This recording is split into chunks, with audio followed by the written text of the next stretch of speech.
They called it Ethereum's greatest triumph, slashing 99.9% of all of its energy costs overnight. But what if I told you that that move was Ethereum's biggest mistake?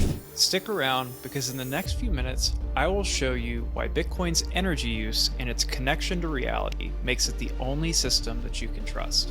For thousands of years, money has relied on one thing, that is trust.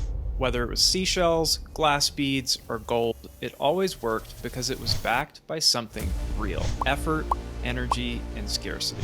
That's why people used to bite into a coin, to see if it was real gold, to see if it was trustworthy.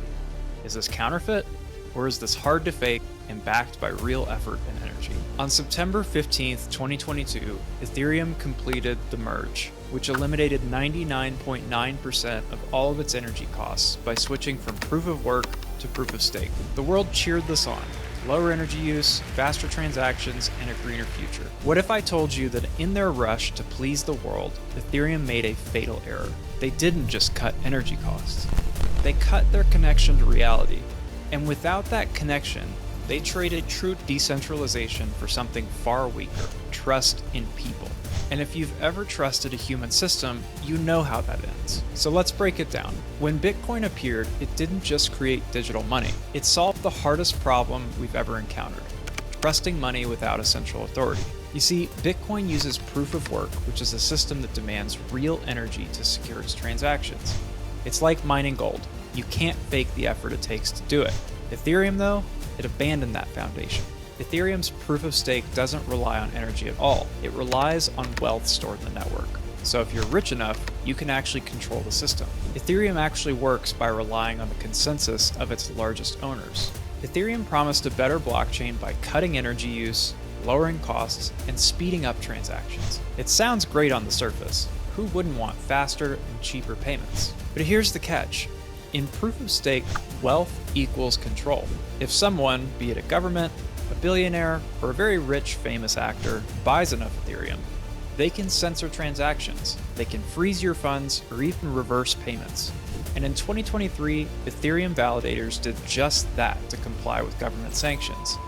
Removing the energy-intensive process to mine also removed the system's key source of trust. In contrast, Bitcoin doesn't bend to billionaires or governments. It's protected by the laws of physics, something far more powerful. In order to attack Bitcoin, you'd need to outwork its global network, an energy cost that is so massive it's practically impossible. And that's why Bitcoin remains unbreakable to this day, while Ethereum bows to the wealthiest. Over time, ETH's richest players get even richer because they earn rewards and reinvest them and increase their control and dominance over that network.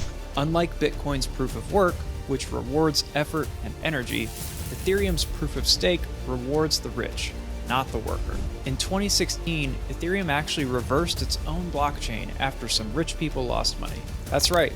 They erased transactions to fix a problem. Imagine if your bank decided to reverse payments because they didn't like what happened, or the stock market suddenly shut off because they didn't like who was making money. That's not decentralization, that's central control, and it's closer to the reality of our current systems than most people are willing to accept.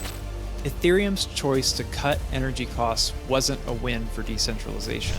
In fact, it was a $1 trillion mistake, because the trust that's built on human promises will always falter, but the trust built on energy is unbreakable, and that's why Bitcoin stands alone.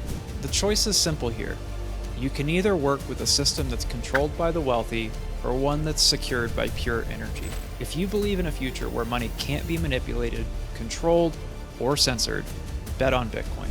And if you enjoyed this, like, subscribe, and share this video with anyone who thinks that Ethereum and Bitcoin are the same. Let's set the record straight for everybody. They said that Ethereum's merge would make it stronger, but strength ultimately doesn't come from cutting costs. It comes from being costly to attack. Bitcoin embraced that truth, and that's why it's going to outlast them all.